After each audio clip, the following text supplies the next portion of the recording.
Thank you for joining us in a reading of Octavia Butler's Parable of the Sower.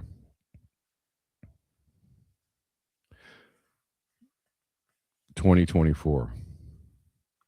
Prodigy is, at its essence, adaptability and persistent positive obsession. Without persistence, what remains is an enthusiasm of the moment. Without adaptability, what remains may be channeled into destructive fanaticism.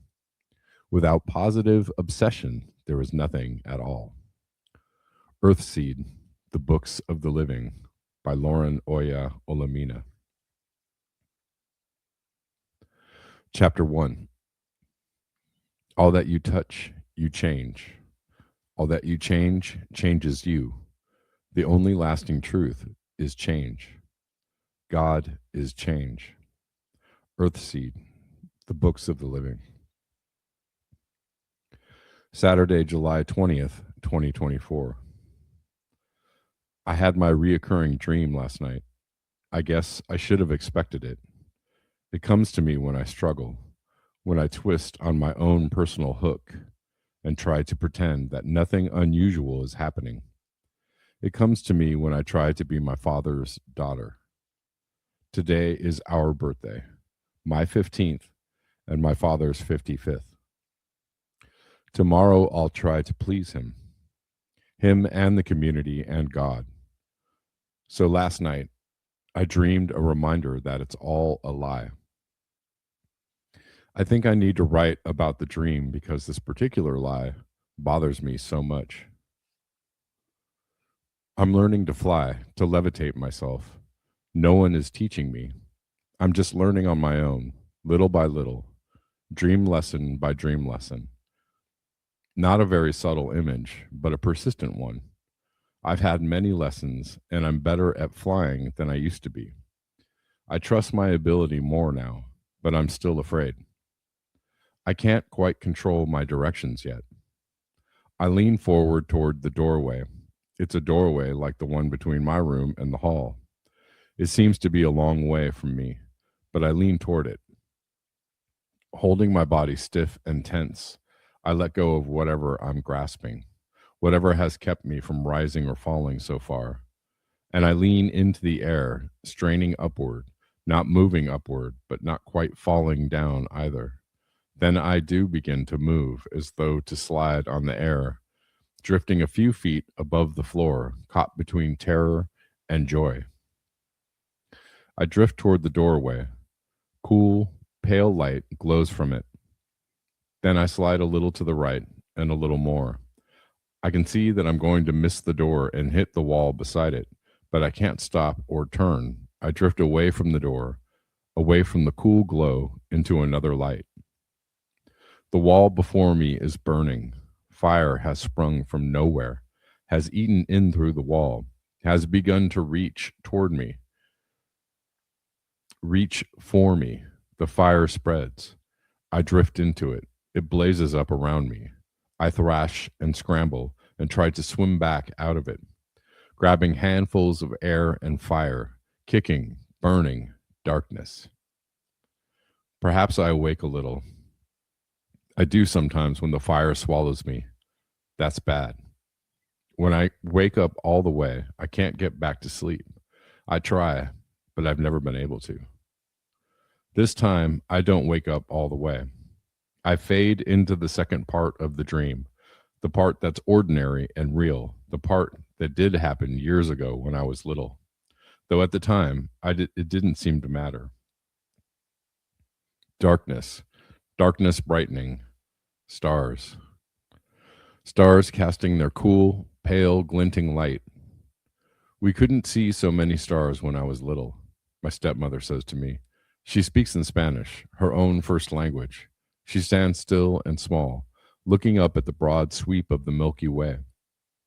She and I have gone out after dark to take the washing down from the clothesline. The day has been hot, as usual, and we both like the cool darkness of early night. There's no moon, but we can see very well. The sky is full of stars. The neighborhood wall is a massive, looming presence nearby. I see it as a crouching animal, perhaps about to spring, more threatening than protective. But my stepmother is there, and she isn't afraid. I stay close to her. I'm 7 years old. I look up at the stars and the deep black sky. Why couldn't you see the stars? I ask her. Everyone can see them. I speak in Spanish too, as she's taught me. It's an intimacy somehow. City lights, she says. Lights, progress, growth, all those things we're too hot and too poor to bother with anymore. She pauses. When I was your age, my mother told me that the stars, the few stars we could see, were windows into heaven, windows for God to look through to keep an eye on us. I believed her for almost a year. My stepmother hands me an armload of my youngest brother's diapers. I take them, walk back toward the house where she has left her big wicker laundry basket, and pile the diapers atop the rest of the clothes. The basket is full.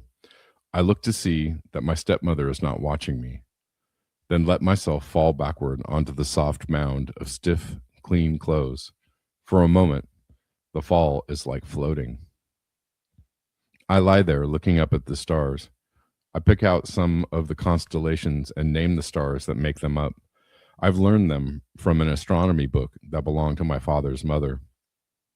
I see the sudden light streak of a meteor flashing westward across the sky. I stare after it, hoping to see another. Then my stepmother calls me, and I go back to her. There are city lights now, I say to her. They don't hide the stars. She shakes her head. There aren't anywhere near as many as there were. Kids today have no idea what a blaze of light cities used to be, and not that long ago. I'd rather have the stars, I say. The stars are free, she shrugs. I'd rather have the city lights back myself. The sooner, the better. But we can afford the stars. Chapter 2.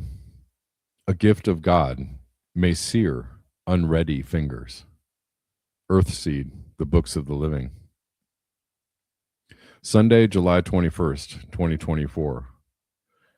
At least 3 years ago, my father's God stopped being my God. His church stopped being my church. And yet today, because I'm a coward, I let myself be initiated into that church.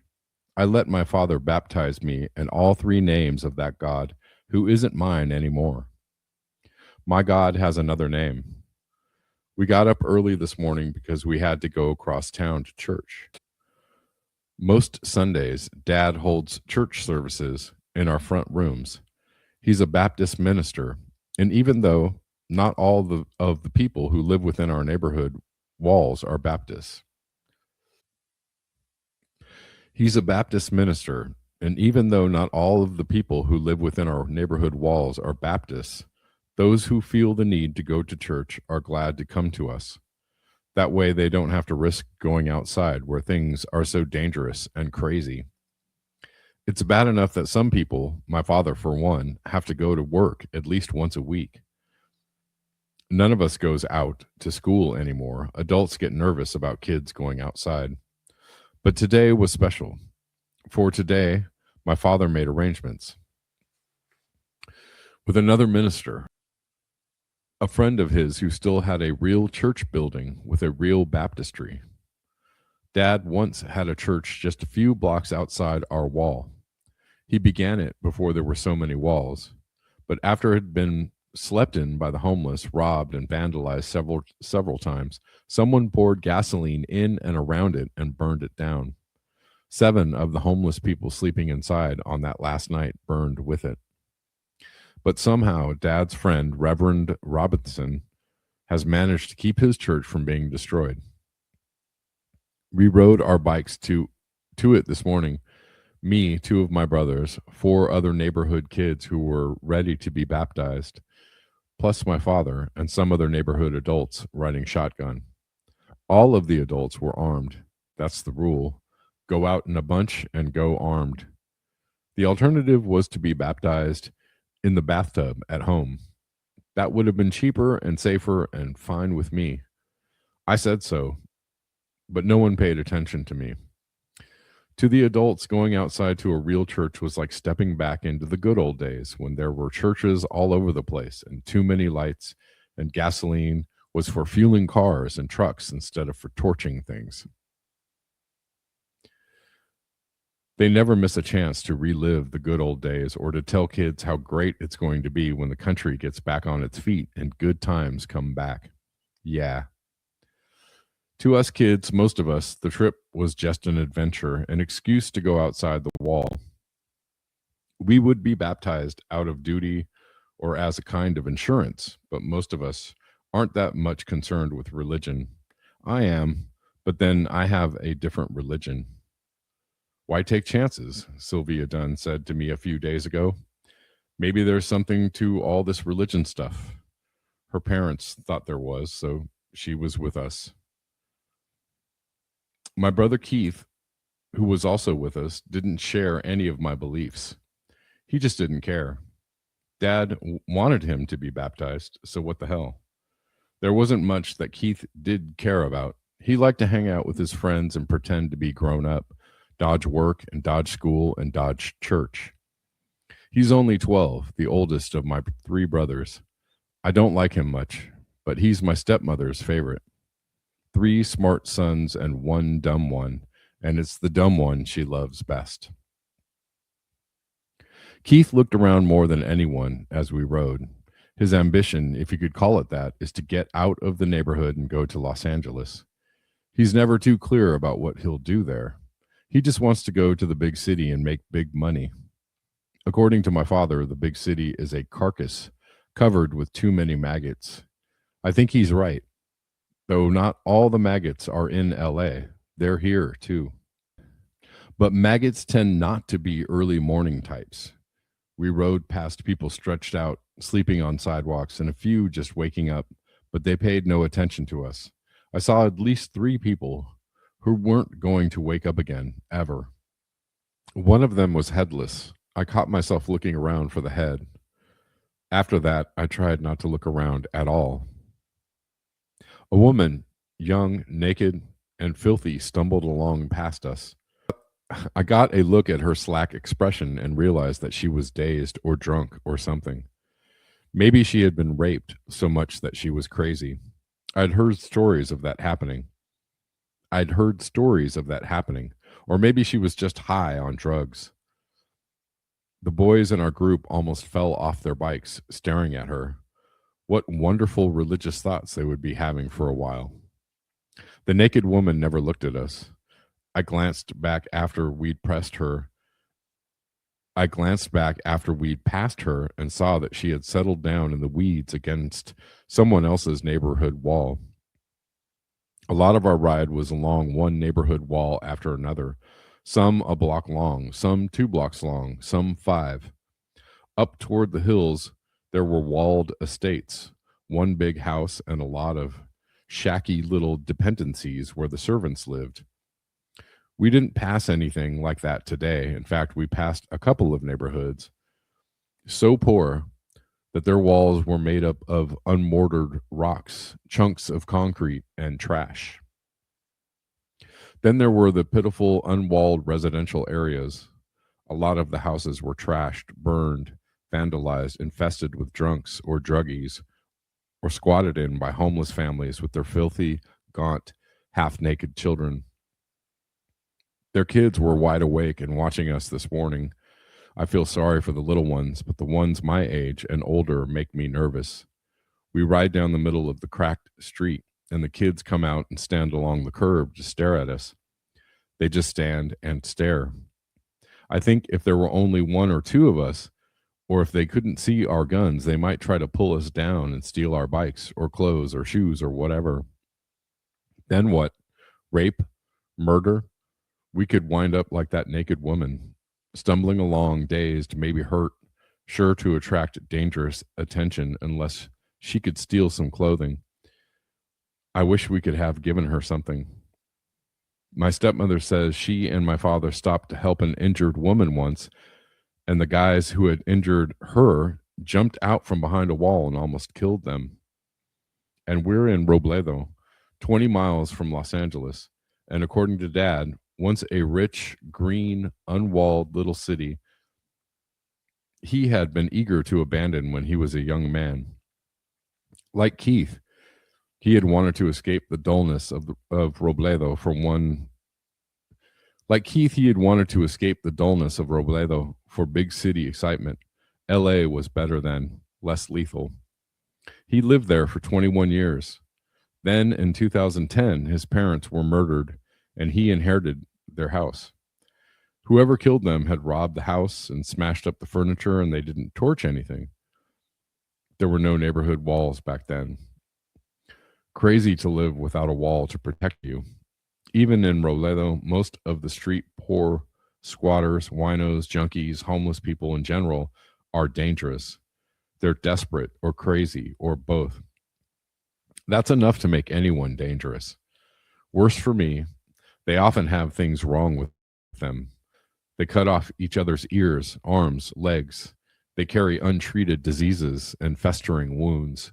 They have no money to spend on water to wash with, so even the unwounded have sores. They don't get enough to eat, so they're malnourished. Or they eat bad food and poison themselves. As I rode, I tried not to look around at them, but I couldn't help collecting some of their general misery. I can take a lot of pain without falling apart. I've had to learn to do that. But it was hard today to keep pedaling and keep up with the others when just about everyone I saw made me feel worse and worse. My father glanced back at me every now and then. He tells me, "You can beat this thing. You don't have to give into it."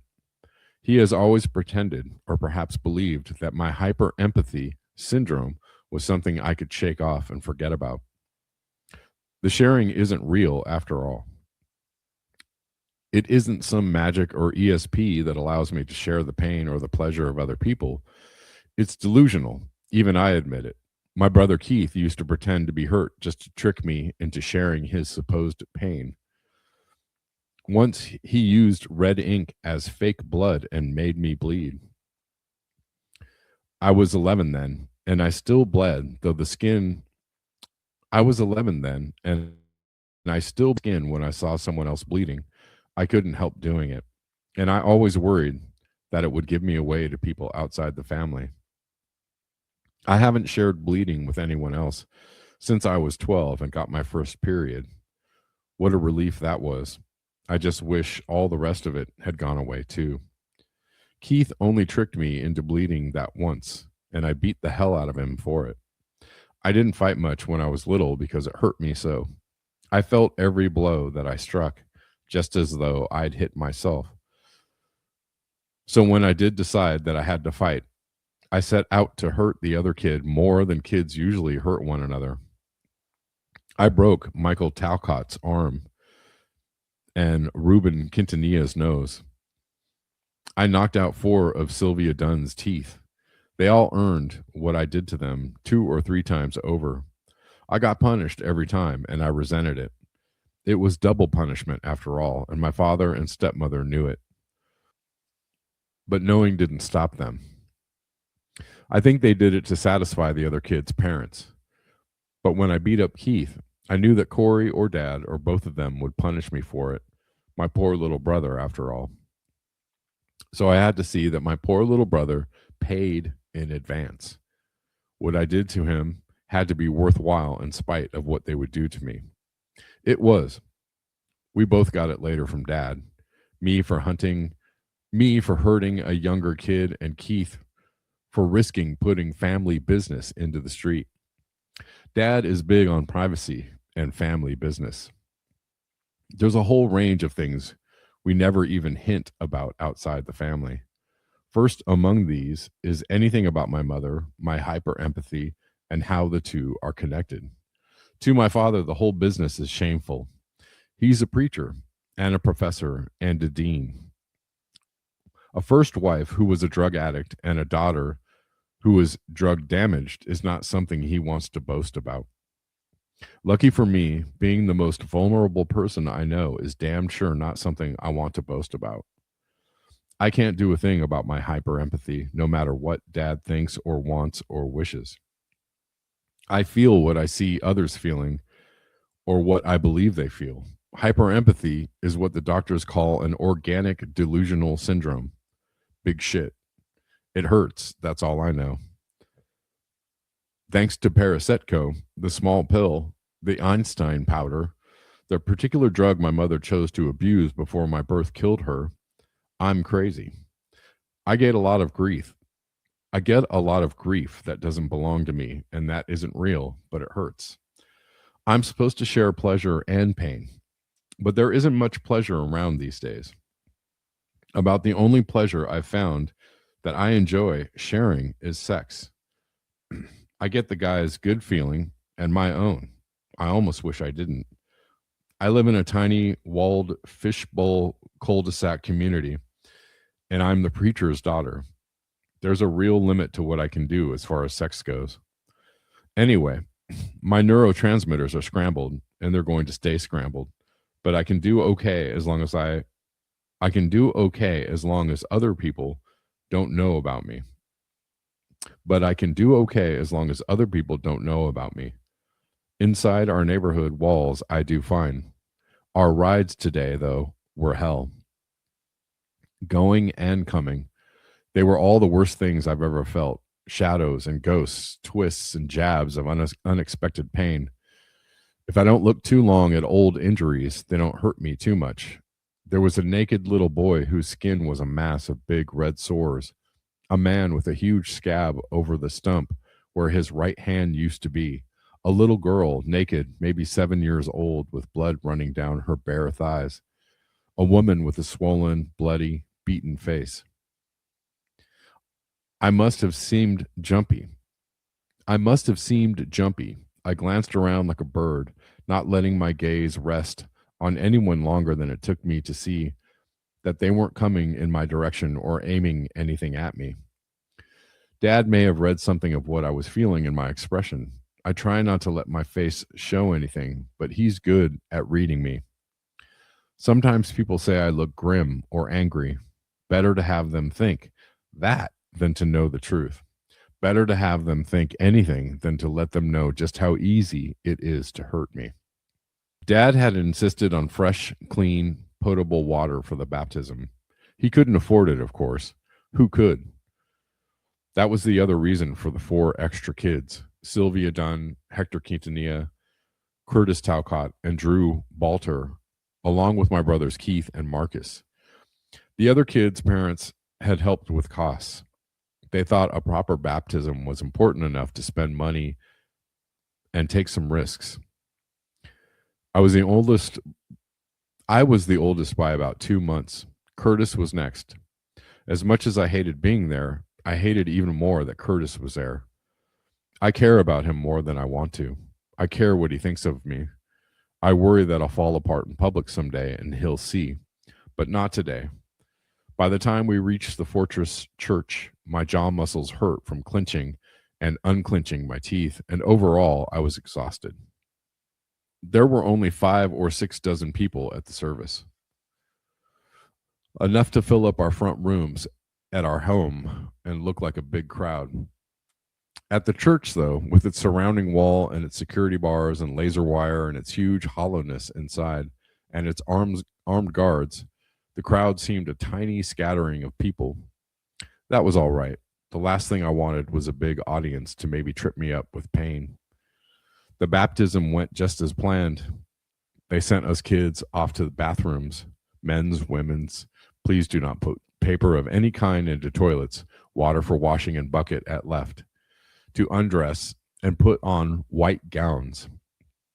When we were ready, Curtis's father took us to the anteroom where we would hear the preaching for the first chapter of St. John and the second chapter of the Acts and wait our turns. My turn came last. I assume that was my father's idea. First the neighbor kids, then my brothers, then me, for reasons that don't make a lot of sense to me. Dad thinks I need more humility. I think my particular biological humility or humiliation is more than enough. What the hell? Someone had to be last. I just wish I could have been courageous enough to skip the thing altogether. So, in the name of the Father, the Son, and the Holy Ghost, Catholics get this stuff over with when they're babies. I wish Baptists did. I almost wish I could believe it was important the way a lot of people seem to, the way my father seems to. Failing that, I wish I didn't care. But I do. The idea of God is much on my mind these days. I've been paying attention to what other people believe, whether they believe, and if so, what kind of God they believe in. Keith says God is just the adult's way of trying to scare you into doing what they want. He doesn't say that around Dad, but he says it. He believes in what he sees, and no matter what's in front of him, he doesn't see much. I suppose Dad would say that about me if he knew what I believe. Maybe he'd be right, but it wouldn't stop me from seeing what I see. A lot of people seem to believe in a big daddy God or a big cop God or a big king God. They believe in a kind of super person. A few believe God is another word for nature. And nature turns out to mean just about anything they happen not to understand or feel in control of. Some say God is a spirit, a force, an ultimate reality. Ask 7 people what all of that means, and you'll get 7 different answers. So, what is God?